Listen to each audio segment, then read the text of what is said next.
So in terms of the agenda, like I said, we're just going to do the presentation with Sarah on greenwashing and then have a Q&A.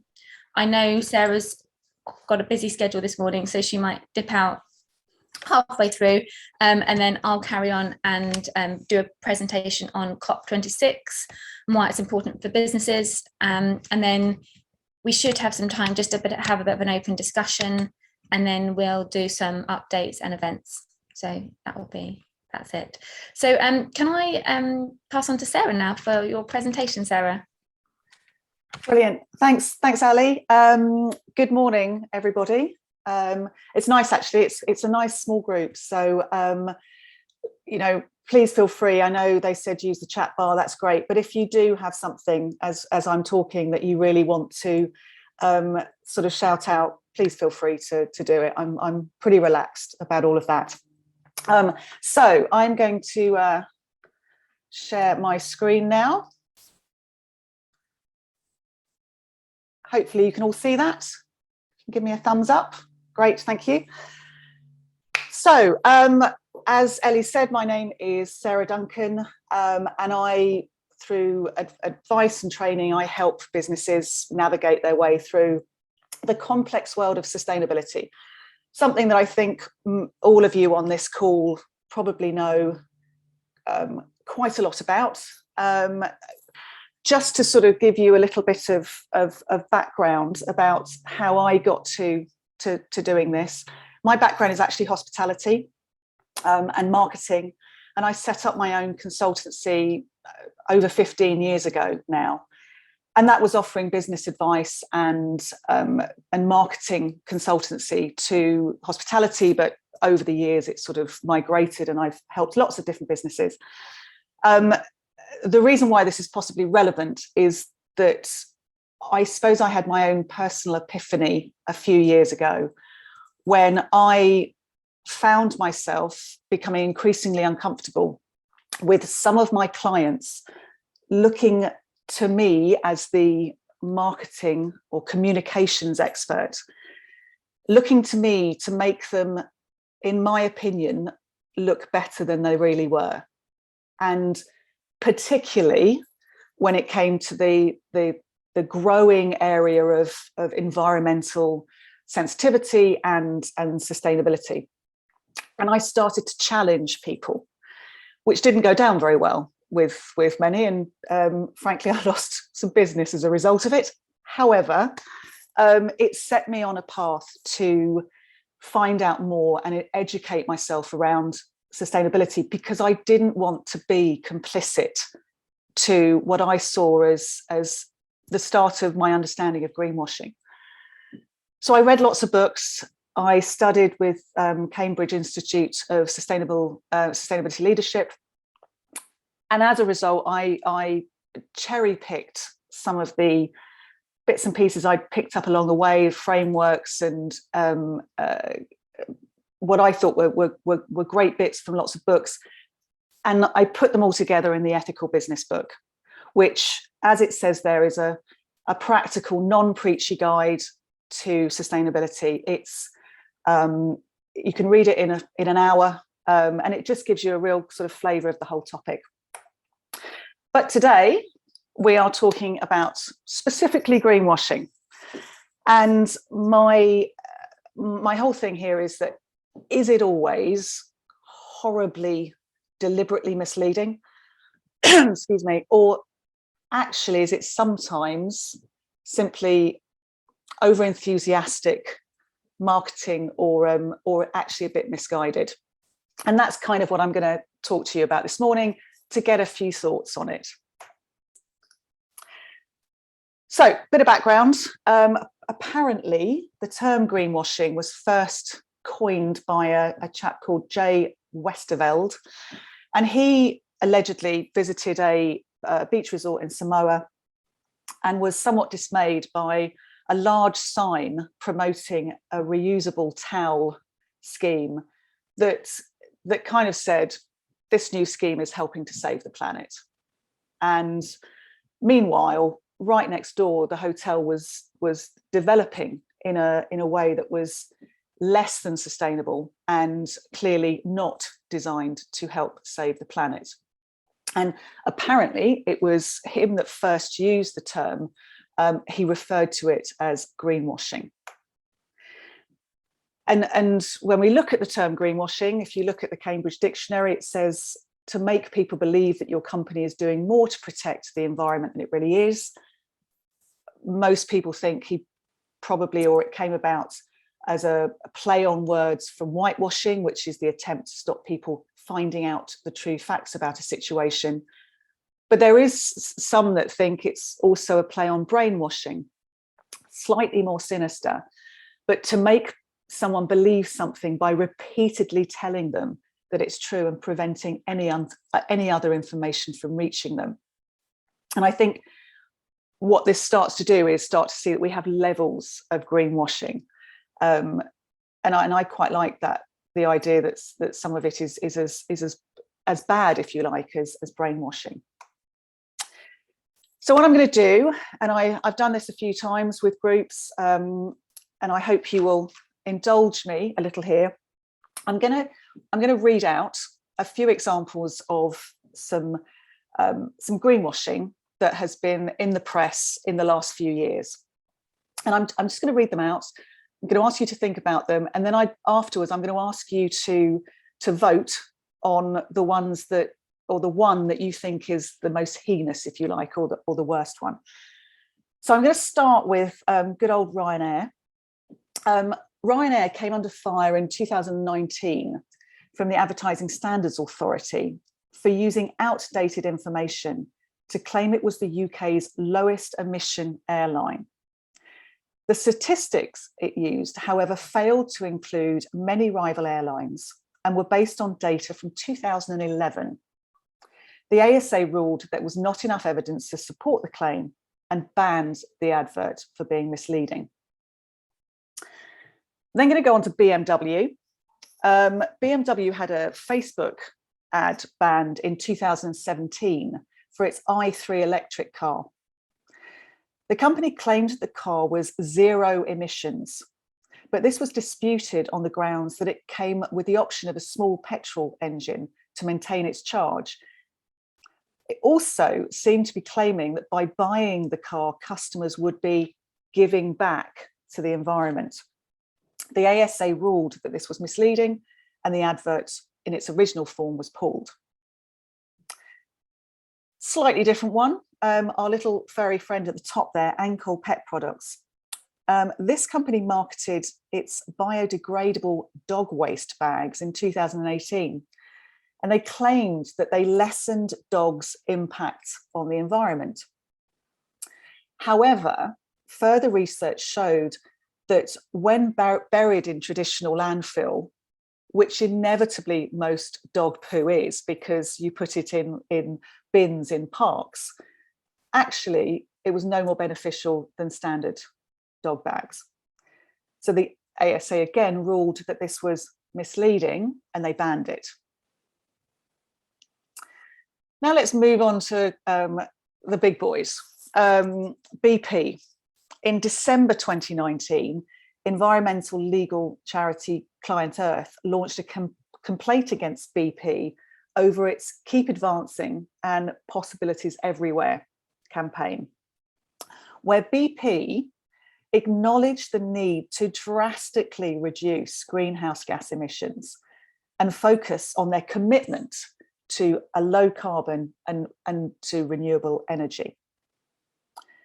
However, of course, the fact still remains that 96% of their annual capital expenditure was on non-renewable oil and gas.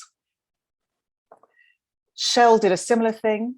In April 19, it announced a $300 million investment in natural ecosystems as part of their strategy to take action against climate change. Sounds great. However, this claim is highly questionable, as in the same year, Shell invested $25 billion in non-renewable oil and gas sources. Just a couple more. McDonald's straws. McDonald's switched to paper straws in 2018 that turned out to not be recyclable in the UK at the time due to the recycling infrastructure. And even if they could have been recycled, the cups that they served the drinks in at the time were still plastic lined. So switching to paper straws without the cups themselves didn't really solve the problem at all around single-use plastics. Happy Egg Company. Again, slightly different, but here it is, the Happy Egg Company, free range, isn't that marvellous? Well, unfortunately, whether a chicken is free range or battery, male chicks are considered an unwanted byproduct of egg production and are killed. So there's nothing really very happy about that. And my final one, which is quite interesting and you know, good and bad, H&M. H&M introduced a recycling scheme, which I believe it still does, where they take back old textiles in exchange for a coupon to help you buy more of their clothes. But on further research, it's claimed that not only would it take H&M up to 12 years to use just 1,000 tons of the clothing waste, but also that the majority of the unwanted clothes were being sent to developing countries where they were unable to be processed.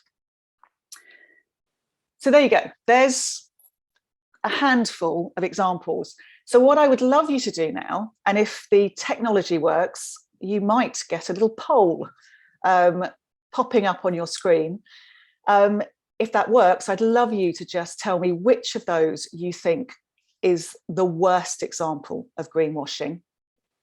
Brilliant. It looks like it's come up. Is it BP, Happy Egg, McDonald's, BMW, Ryanair, H&M or Shell? And once you have pressed your buzzer, then just a tip, you might have to close down the poll on your screen if it doesn't go away. Interesting.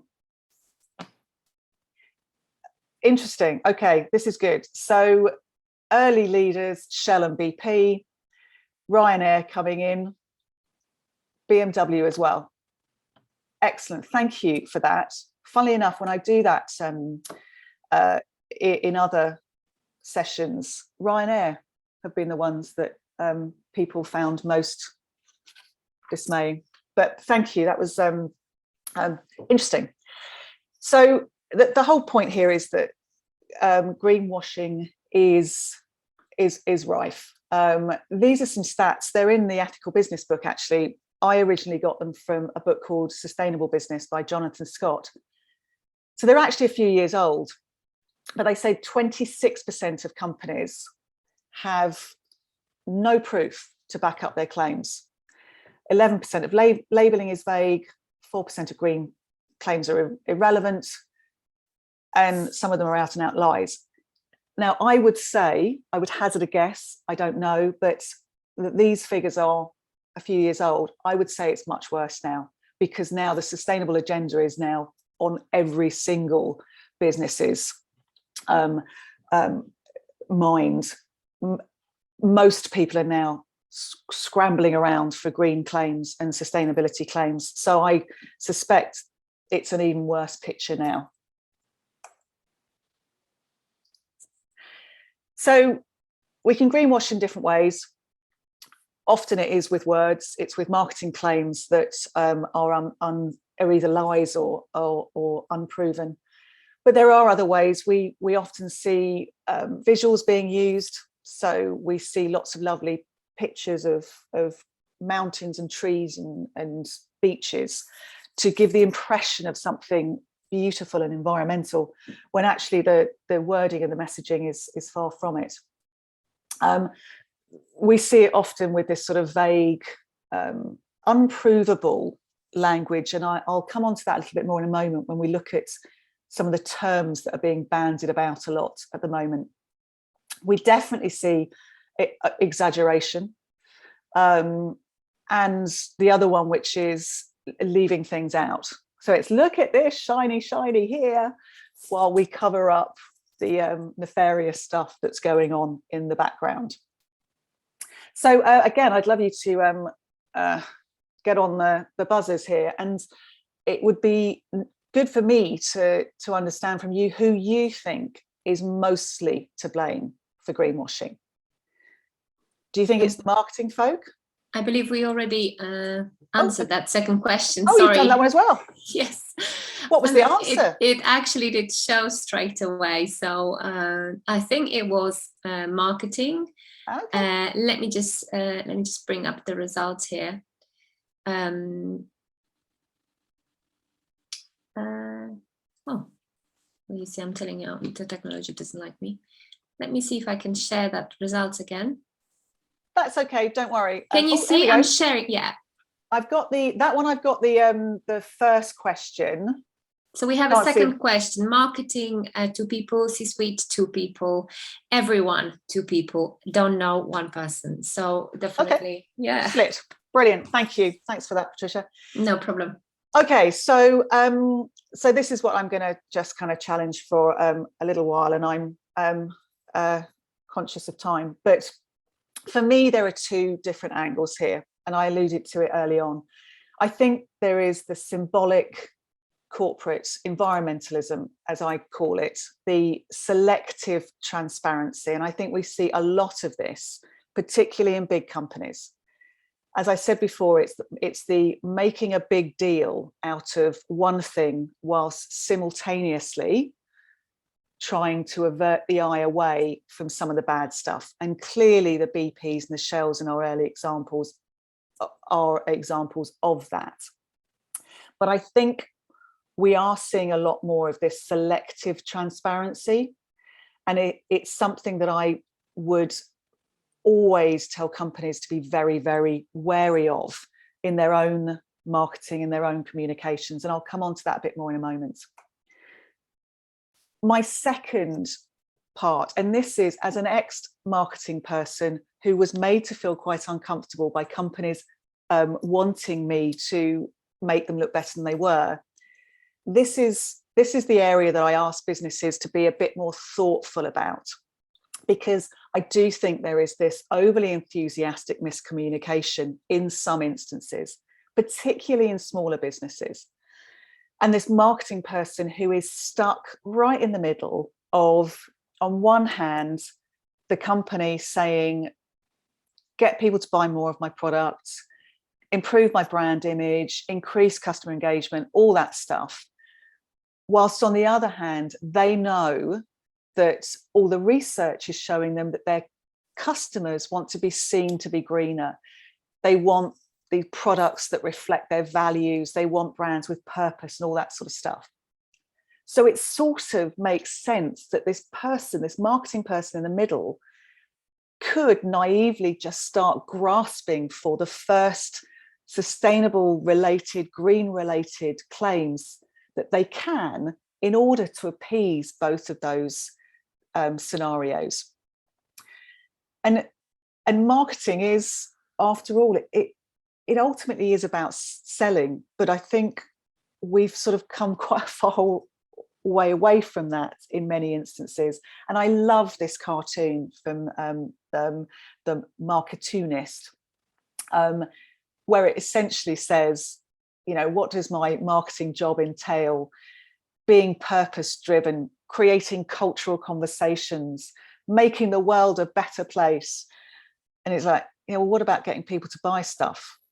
And it's like, oh yeah, I suppose marketing is about that too. So I just think there's this area whereby some people in marketing, they are very aware of the rising conscious consumerism, and they desperately want their product to appeal to the market of people that want to be seen to be greener.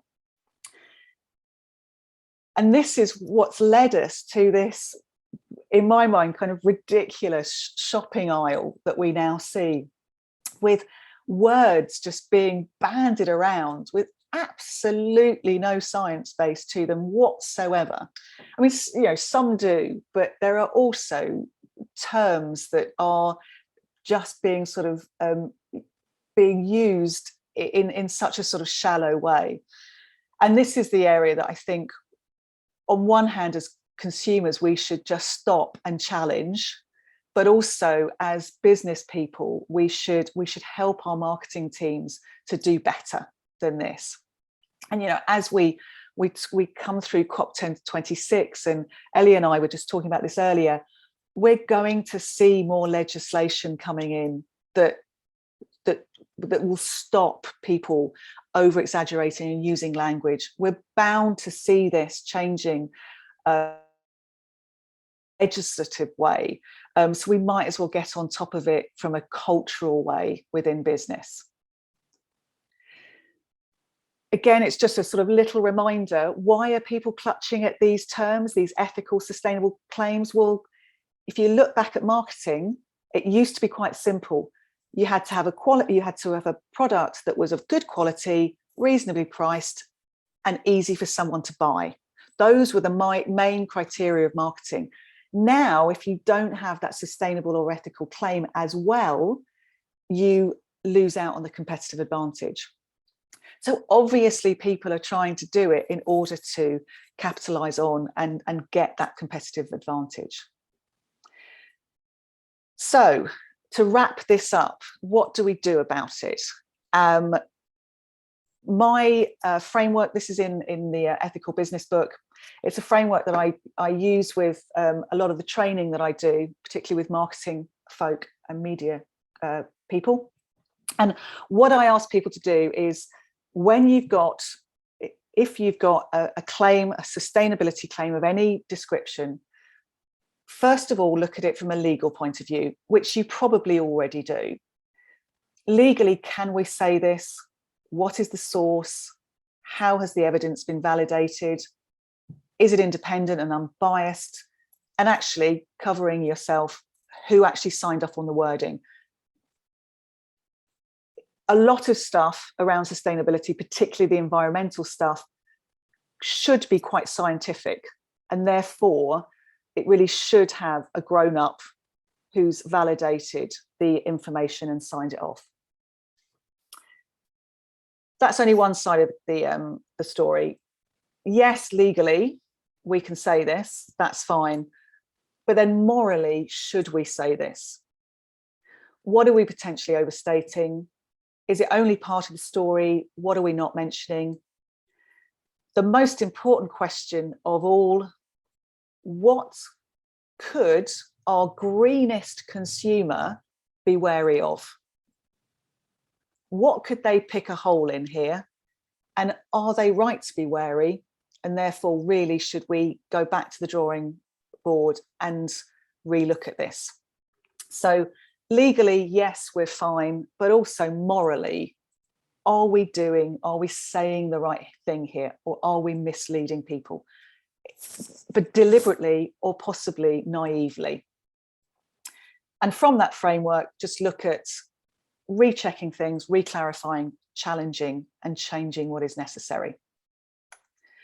And my final point before I sign off is, it's a lovely wordplay here from a book called Authentic Marketing by a chap called Larry Webb.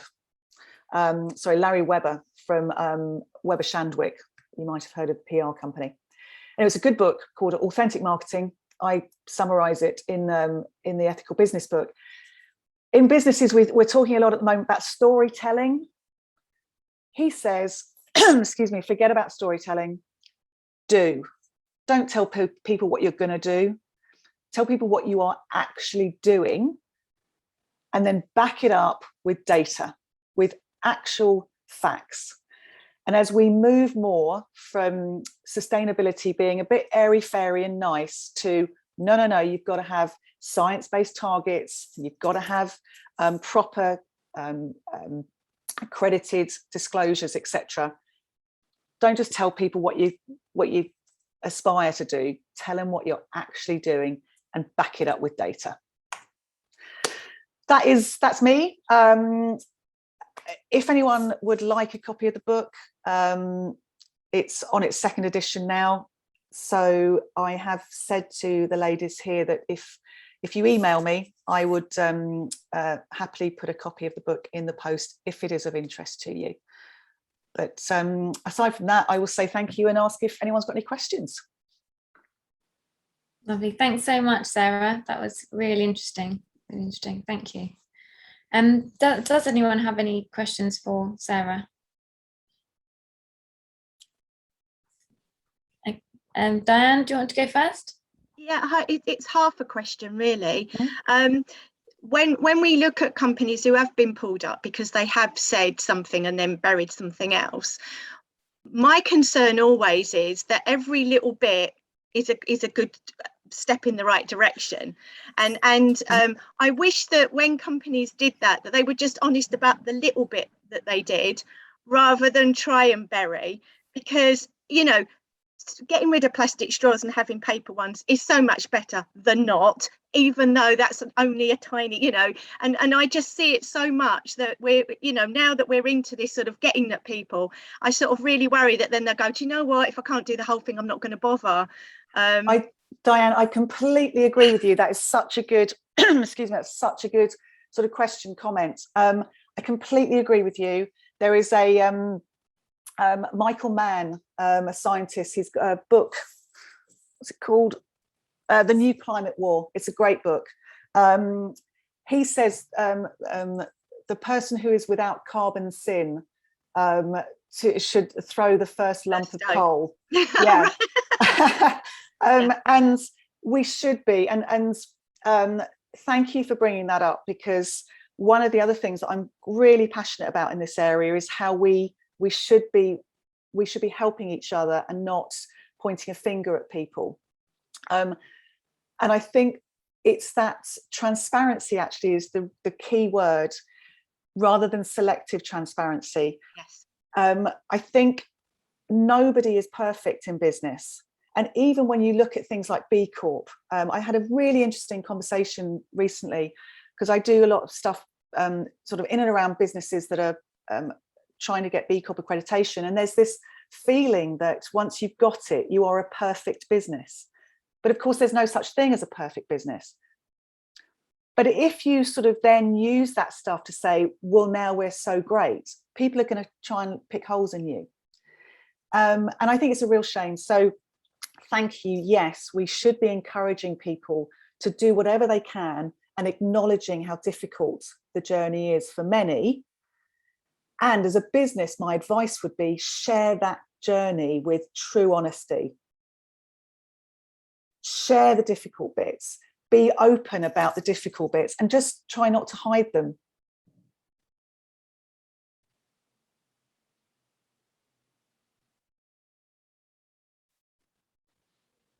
So I was just going to add there with the stories, the business champion stories that we put on the website, we do try and sort of lead it so that, people are able to say, what they have done so far, so that we can celebrate that, but also what they still need to work on, what their goals are for the future, and then support them in doing that. So yeah, it is about a journey, and there's always, with all these new legislations and requirements and demands from customers, that's just going to keep changing. So it is an ever evolving sort of quest, I guess, to just be as sustainable as you can.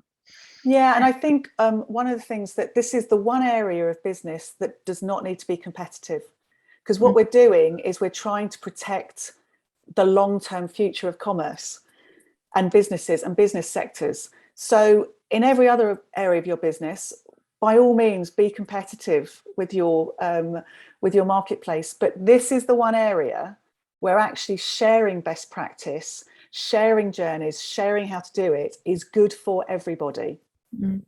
Yeah, that's good advice. Katie, do you have a question? Thank you. Yes, and thank you, Sarah. It's really interesting to hear about greenwashing in more depth. I was thinking about the data aspect, because there are, every day you can read some study somewhere that says this or that is good or bad or whatever. And so I was wondering whether you had people or places that you looked to for good, reliable data, kind of metadata, robust studies, rather than we asked 3 people and they said it was okay kind of stuff? Yeah, I mean, I think as this area matures, which it clearly is, and I think we've gone from, I think we're moving towards an area where we can get more tangible resources. And I think, but I still do think we have a big problem with apples and pears and people reporting. And so let me backtrack a little bit. Financial reporting has been around forever, right? We all understand, and we all are working on the same sort of P&Ls. We know how to report financially, and we all do it in a consistent way as businesses. Non-financial reporting doesn't have that same structured framework.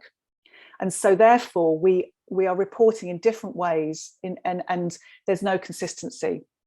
And I think that is something that is moving apace now. And I think that will help to put some valid frameworks in place where we're all reporting in the same way. So I think that's one side of it.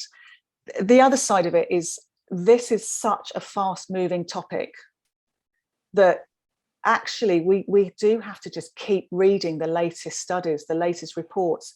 We need to be looking to the IPCC reports and what have you for the latest really grown up thinking. And sort of sharing those things within the business communities, because you're right, with greenwashing, half of it is people just latching onto a statistic somewhere.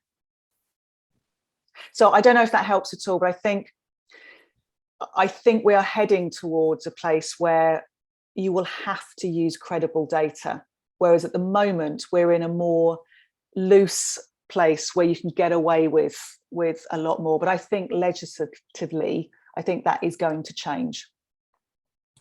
Thank you, that was helpful. Ellie, have you got anything else you might want to add on that? No, I don't think so. I think you sort of covered it quite well. So, no, not at the moment. Sorry. I had a quick question.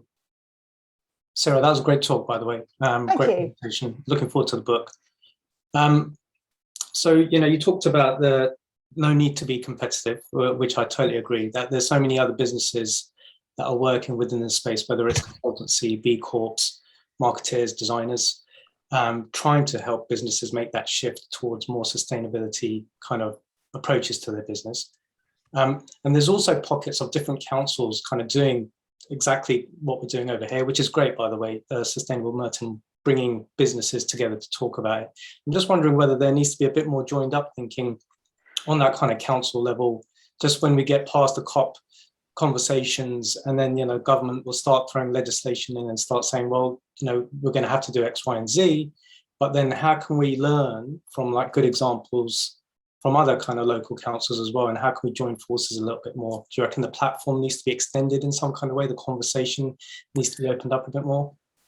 Yeah, I mean, I think the conversation definitely needs to. I think the conversation is rising on a daily basis, and it's great, and it will continue to. I think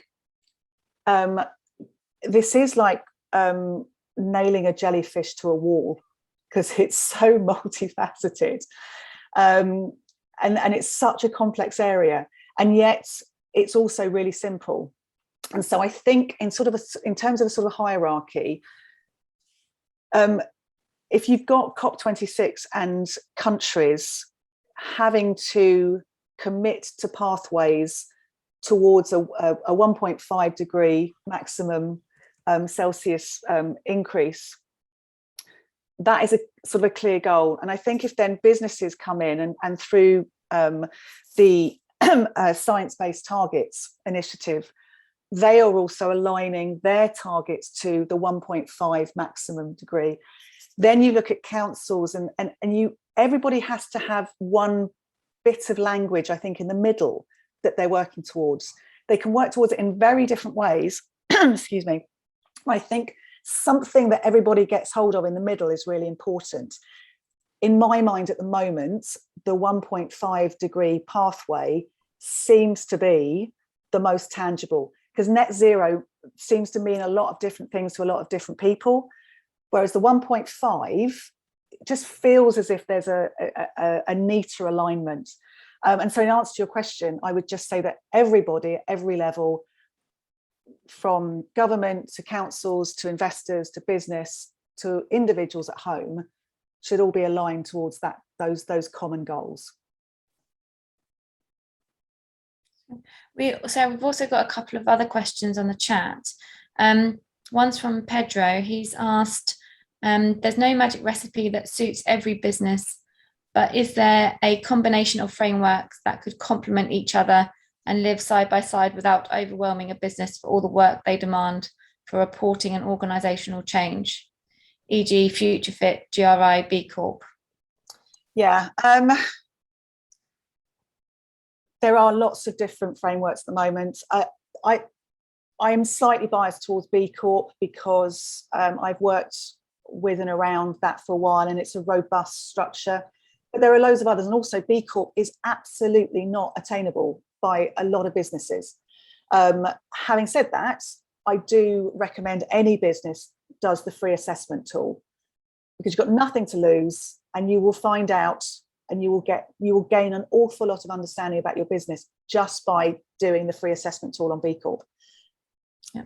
Having said that, in hospitality, there are lots of different frameworks coming up for sustainable hotels and restaurants and what have you. I think you have to do a little bit of zoom in, zoom out. I think you have to potentially look at overall business frameworks and then find something that's specific to your industry, so that you're doing it at two levels potentially. Yeah. But I think you have to really, I do actually think you have to be quite savvy, because I don't think it's that easy to know what's credible and what isn't. Mm. No, I agree. I think you're right with that sort of two-pronged approach. That sort of fits your business and the industry that you're in, for sure. I think the other thing is just to always remember on this, and I know you know all this, I'm sure everyone, but sustainability, there's a massive part of it that's the environmental stuff, but there is also the societal stuff as well. And this is about being better businesses. So yes, frameworks for meeting environmental goals, science-based, operational, tangible, really important. But then on the other side, being a better business can mean lots of things, lots of different things to lots of different businesses. Supporting your communities, supporting your employees, you're being a good supply partner. All of those things are as important to the long-term health and sustainability of business. So there's sciencey stuff and then there's cultural stuff, and the two should be done in harmony, in my opinion. And we've also got another question, Sarah, from Amanda. What legislation is coming to deal with misleading information from corporates? I don't know exactly the answer to that. All I would say is that I think as we move more from much more the environmental side of things here, I think as we move more towards companies needing to use science-based targets for disclosure of their environmental footprint, I think as that becomes more of a requirement, I think, as I believe it probably will, then I think that will form a benchmark for people then misleading, because you can't do that if you're disclosing something from a science-based target rather than I've plucked this out of the air type of carbon footprint disclosure. Do you think also we might find like competitors calling each other out on certain things, and that will spur them on to sort of be more adopt their better practices, be more transparent in areas perhaps they're not already? Yeah, I think that probably will happen. I'm fearful a little bit of that because of what I said earlier about this is one area I don't think we should be too competitive on, and I think we should be collaborative, and we should be helping each other and not using it as that competitive advantage. But inevitably, this is business, so Yes, and sort of going back to Diane's point earlier, in some respects, as long as I'd love all this to happen in a beautiful, holistic, everybody really cares about it way, but it doesn't. You know, people have different, I call them eco warriors and ego warriors, and there's a lot of ego warriors out there who do stuff because it makes them look good. And you know what? It's not great. It's better to do it because you really care about it, but at least you're doing something. So whatever's driving change, you know, let's just hope that the change is enough for us to be successful and to thrive in the long term. Fantastic. Are there any other questions for Sarah? I know sort of, do you need to head off in a moment, Sarah? I need to head off quite shortly, yes. I know. Okay. I think we've overrun. Do we do one more question? Jimmy, if you've got one? Yeah, I just had a quick one, so I'm mindful of your time.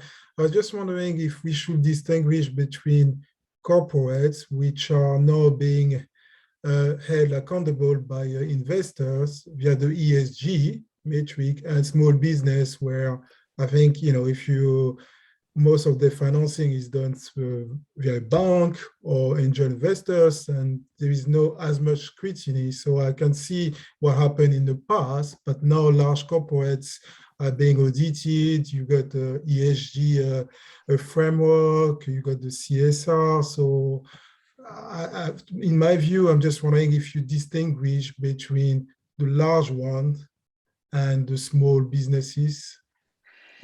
Yeah, I mean, you're absolutely right. The ESG agenda and its impact on investment, I think, is a very good point. It's changing the nature of big corporations in a big way. Although, you know what, if you're a big corporation, you'll find ways around stuff. You know, Yeah. but that, I hope, will be tackled in a bigger way. Yeah, SMEs, probably not quite so stringent, not quite so many of those big barriers. So it's down to small businesses to actually recognise that doing this is the right thing to do, and it's not because of legislation. You're doing it because your customers probably want you to do it, and you will gain more customers. Your employees will be drawn to you because you're doing the right thing. Your supply chain will be bolstered by the fact that, you know, good businesses keep good company. All of that really good side of the sustainable narrative, you know, that's what we should be pushing within the SME world, is do this because it is good for business as well as the planet. Thank you, Sarah. I apologise, I do sort of need to run away now. But if anyone wants to carry on the conversation, find me on LinkedIn, drop me an email. I would happily pick up any other questions or conversations. Lovely. Thanks, Sarah. We'll share your details in a follow-up email, and obviously if anyone wants to get a copy of your book, they can as well. So thank you so much for your time today. Thank you, everyone. Thank you very much. We'll carry on. Cheers, Thanks. bye. Take care. Bye-bye. Okay, great. So I think we're now going to do a presentation on, well, I'm going to do a presentation on COP26 and why it's important for businesses, just based on a bit of research I've done recently. So if we just go on to that first slide. Thanks, Patricia. So for those who are not familiar, COP stands for the Conference of Parties. This is attended by countries that signed the UN Framework Convention on Climate Change, and this was done in 1994. The 2021 meeting in Glasgow will be the 26th meeting, and that's why it's called COP26. And this year, in this year's summit in Glasgow, is when leaders will come together to sort of report on what they've achieved already and then set new targets to reduce emissions.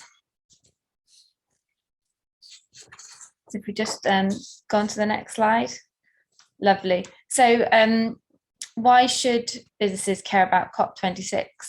And I think this is a really good statement just to sort of as a really important, strong overview that actually climate change, poses both the biggest business risk, but also a commercial opportunity for businesses. So I'm just going to go into sort of 5 different points about, why COP26 is important for businesses. So a lot of this it will just sort of build on what sort of Sarah's been discussing already. But the first one is these shifts in expectations and regulations. So countries will need to respond to the climate threat and implement new objectives and targets, and this will have impacts on businesses. But COP26 is great because it allows businesses to get an early insight into where regulation is heading, and they can sort of work with governments to ensure that the countries deliver on their carbon emissions, whilst protecting jobs, preventing energy poverty through high fuel costs, and further driving economic growth and prosperity.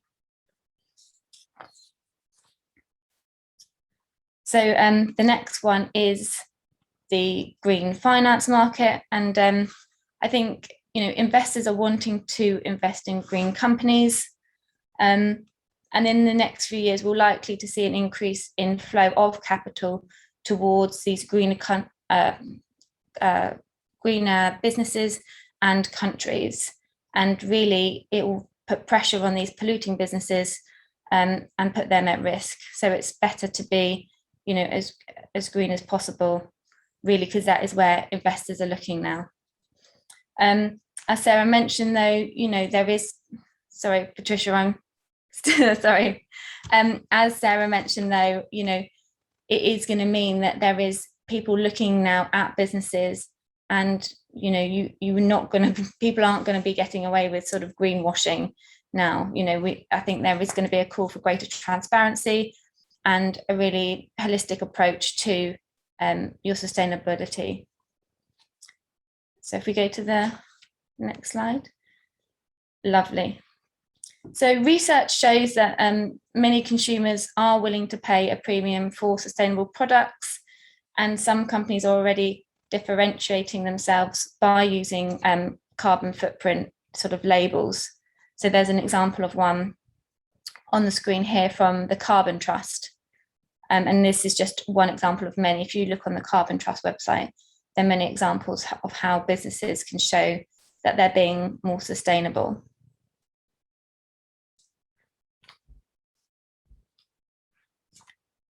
Great. So the fourth one, it will mean more innovation and new business models. So this advancing technology, rising regulatory risks, the falling costs of capital for green investments, and the increasing price of carbon emissions will create new opportunities for business. So an example of this could be a business generating a new product, such as like a filter which might extract carbon dioxide from the air, or businesses looking to alternatives for like these, if they need cement in their businesses, looking for alternatives such as sort of recycled glass, plastics, paper. And the final one is that, as we know, it will attract and retain dynamic young talent. Adopting sustainable business practices and engaging around COP26 will really signal that your business recognises the impact of climate change and wants to be part of the solution.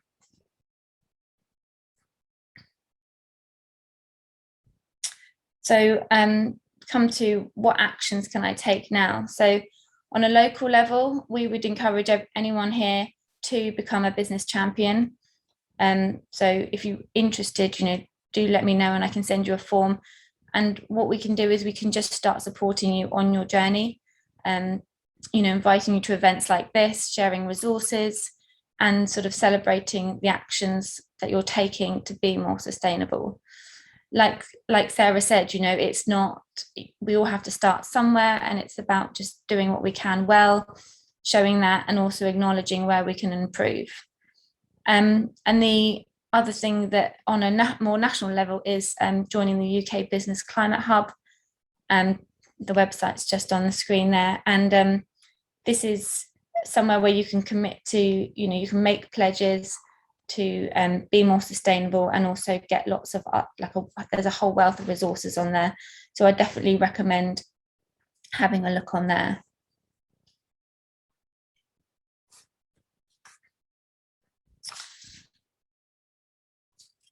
Lovely. So, I mean, that's just that overview of COP26 and sort of the importance to businesses. Just let me check the time. So we've got probably about sort of 10-15 minutes to maybe just have just an open discussion, really.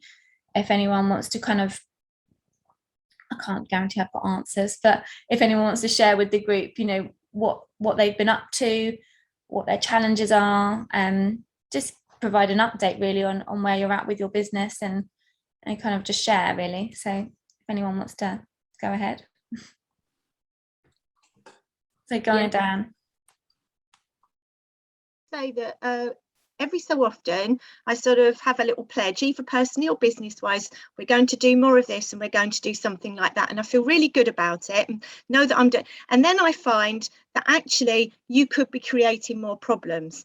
And the trouble when we look at sustainability is that little steps you think you're taking in the right direction can have a negative effect in a different way. So like going paperless, so now we all send emails, but we send so many to each other that actually that has a huge carbon footprint that we don't think about. And I just, for me, I every time I feel like I'm taking steps forward, I find another piece of information that's kind of slaps me back a bit. So which is why I enjoy forums like this, because it's supportive and we can help each other and go, well, actually, if you tried this, so that's for me what I find personally and professionally. Has anyone got any response to Diane on what she's just said? Well, I can only actually agree, but yes, please, Helen. Yeah, no, I was going to say it's very easy for us to get paralyzed, isn't it, by what is the right decision at the right time, and there is always going to be an anti-conversation for something that as you say, you think you're going in the right direction, but there's something coming in from the left field that says that's not the right thing. I think we all just have to make the change that we can with the information at that time. We all know that emails cost the planet too, just as much as paper does in some respects, but I think it's about managing that as much as possible. So it's not only the sending, it's the storing. Yes, the storing I think is the worst, isn't it? It is being clean with, we all take as many photos as we possibly want, and they are being stored somewhere for future activity that, frankly, do I really need to go back to my photos of 2007 of rubbish bins in Wimbledon Town Centre? Probably not, actually, is the bottom line.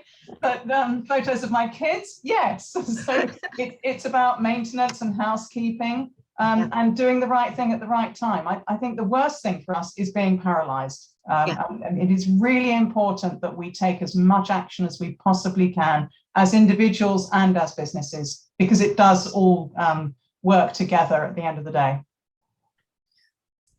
I'll just chip in here because I think it's a really interesting debate, and a reflection I have is that I've been a customer of Riverford vegetables for many years, and every week you get a little kind of note from the owner who, and they're talking very much about how to become a more and more sustainable business.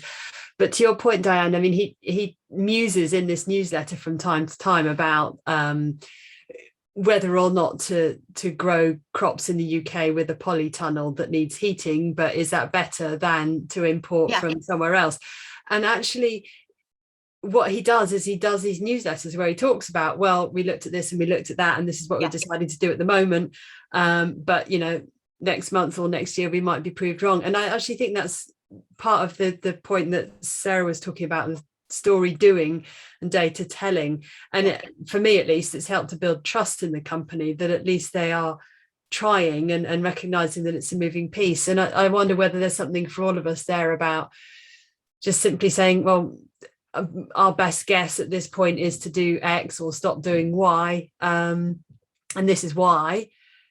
But it's a moving target. So maybe we'll be doing something different next time. Yeah, I think it is important. That's why I like to come to things like, so I can talk to like-minded people, and you can kind of support each other, and you don't really want to be holding yourself up so that people can throw things at you. You know, I've been a vegetarian since I was a teenager. People weren't veggie then. I used to have terrible things said to me, and I was too frightened to become a vegan because I thought people were going to be evil to me again. Well, of course, the climate has changed, and being a vegan now, yes, you are still going to get things thrown at you, but it's not as nasty as it was 40 years ago. So and it's a real shame that I was so worried about other people's opinion that it stopped me from making the right decision for a while. So that's why you need to be in a safe place, and you need to be able to talk to people. You need support. Exactly. And I just want to add that it's all about the information and sharing, because that's why it's so important to join, you know, business champions, to keep on telling your stories. And as Sarah said, the best actually stories we can tell is the ones that we actually struggle, because then people can identify, and it feels better for them to think like, oh, actually, I'm not the only one. It works on the personal level with personal struggles, but also with businesses, I'm sure. So that is actually something you know, we can do. Just keep on sharing, keep on talking, and you know, as much as it is sometimes overwhelming, you actually feel at peace after that, you know, hearing that yes, you struggle, you had that problem, so it's actually not all that bad. You know, we're going into slowly but surely into good direction, I think. So I was just going to ask, are there any toolkits or frameworks from the chambers or from Sustainable Merton that you have that could be useful for, you know, there could be a load of infographics possibly saying, okay, if your business is this size or this size, these are the small steps you could be taking towards, you know, sustainability. I mean, for me, it's energy and heating is one of the biggest things from a small office. And then obviously about how you get around your transport, you know, whether it's walking, cycling, or electric car. But yeah, there are small things, small changes. I was just wondering that maybe that if there is some, I don't know, graphics, happy to help, by the way, in that space, if there is anything in toolkits for other businesses. Yeah, so Asan, I have actually developed a toolkit for businesses to be more sustainable. So I have to say it's not the most eye-catching document, but it does cover sort of everything from energy, sustainable transport, etc., which I have shared with the group before, I think, but I'm happy to resend it. And it literally just says, what actions can you do, you know, whether that's something that is applicable to your business, yes or no, what actions you're going to take, you know, date completed, just so that actually you can, you know, really track, you know, what you want to do, what you need to do, and see how you're going with it. So yeah, I'll share that again with the group at the end of the meeting. Excellent. Can I just say that toolkit, Ellie, that you've done is really, really good, and I've used it. So in the last week, I've used it in our school, and we've managed to get a whole load of pledges from senior management. And one of the pledges is we're going to aim towards zero waste to landfill. We're a language school on Walpole Road, and we've got like approximately 100 students at the moment, and they have lunch. So they're all going out to various restaurants and bringing in a load of waste, basically. Mm-hmm. One thing that we'd be really interested in doing, I'm not sure how many people here are really sort of front line of this exactly, but we would really be interested in finding a way to have lunch boxes or something where we can go to local businesses in Wimbledon and have an agreement where we can get something without any packaging. Okay. Well, firstly, in response, Adam, I'm really happy, you made my day, that the toolkit's really useful and you've actually, you know, you're taking action, which is, yeah, so yeah, that's really great to hear. With what you've just asked, I mean, I don't know whether Helen's got anything to input on that, but obviously with the drinks, we obviously champion Refill Merton, which is where you can take your bottle to, I think, or any of the outlets now in Wimbledon to be refilled. So that's free of charge water. You don't need to have purchased anything in the cafe or the restaurant. But in terms of, yeah, taking your own lunchbox, I don't know, to be honest. I think it's something I don't know if Helen's got anything to add, but I think it would be about approaching businesses that we know your students go to, and just having a conversation and seeing whether that's a possibility. Yeah, that's the plan for sure. Yeah, I think the challenge is on that, where we've got so many multinationals and nationals who need to sell it in their particular packaging, and how we deal with that. Because, you know, if they're going to go to Pret or Starbucks or something, it's already served up, it's already delivered in that packaging, so it's going to be quite difficult. And, you know, the same goes for Sainsbury's, Waitrose, you know, you name it, the sandwiches are on the shelf or the salad is in that packaging already. So but Adam, I'd love to talk to you about further developing your service with First Mile, because although you are then producing the packaging, the more sorting you can do through the various waste streams of recycling that, so that then at least it's not going to landfill, and it's you know, being recycled back into. I know it's sort of coming at it from the other end, and it's not the ideal way, but I think we really need the bigger businesses to change their policy at top level, which I think is going to happen. I mean, Pret is actually very well regarded with its packaging at the moment, so it is easily recyclable. What recyclable is difficult with these kind of sandwich packets when they've got two different materials. If you've got plastics and paper is a difficult thing to recycle, I think. But anyway, we're really interested in looking at the local businesses in Wimbledon more than the multinationals. Okay. Yeah. Because obviously I think they can be slightly more flexible and won't have things.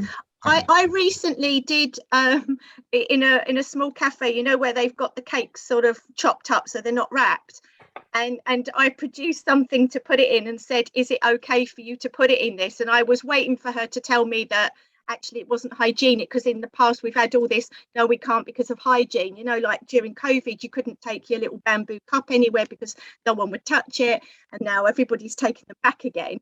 And I sort of held it out waiting to be ridiculed, and the lady behind the counter was very excited, and I was like, thank God. You know, she said, that's so lovely, thank you so much. You know, I was like, oh, you know, so that's kind of encouraged me to do it again if possible. But it is difficult because, you know, having been arrived with things in the past and been slapped down, I sort of, you know, feel a bit embarrassed sometimes, especially if there's people behind you.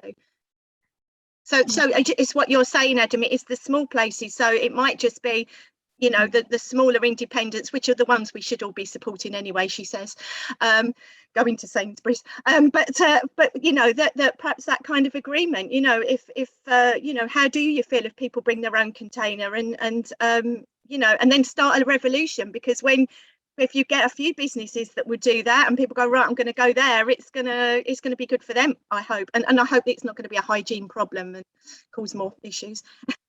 Yeah, I would just reiterate that I would, as a first step, you know, target the independents which you could have conversations with and perhaps influence, because those bigger changes with the likes of Pret and the supermarkets, you know, are not really in our control right now, and it will come, but probably, you know, not anytime soon, unfortunately. So that save them money too. I mean, you know, even if anything else, tell them how much money it's going to save them.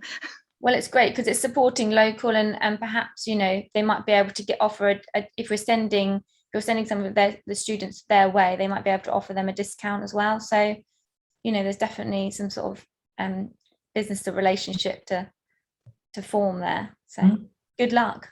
I was going to say there's a case study by Josephine at Colliebox. I was at the London Design Festival last week, and they've done an interesting startup project where they're using these reusable boxes. And they started off with the bamboo boxes, and then they moved away from these other kind of plastic boxes, and there was a reason why they've done it. But I'll see if I can find their details, Adam, and ping them over to you if I can get your details. Yeah, but they've already done a lot of groundwork on it, and they've already got businesses involved to help with that whole reusable system, that circularity of business, at least, anyway. That's great. Thanks, Matthew. I think Patricia will email out the attendee list, so you can Yes, I contact with will, Sarah? together with a summary of the presentation of what we touched on with the toolkit. I'm going to run it with Ellie, so we don't miss on any information that was touched here. So you will have all your details shared. Yeah. Okay. Does anyone else want to contribute to the conversation? No. If not, then we can, Patricia, do you want to just move on to sort of the updates and events coming up? Let me unmute myself. Yes, and actually, first of all, I just really wanted to make a big deal out of Merton Best Business Awards. The applications are live, and we're going to be open and taking applications till 29th of October, so just 3 weeks that is left. The entry is free. We have 16 categories, but obviously we have a climate category as well. So please do look into that. That will be also emailed to you. We had a very obviously awards last year didn't happen.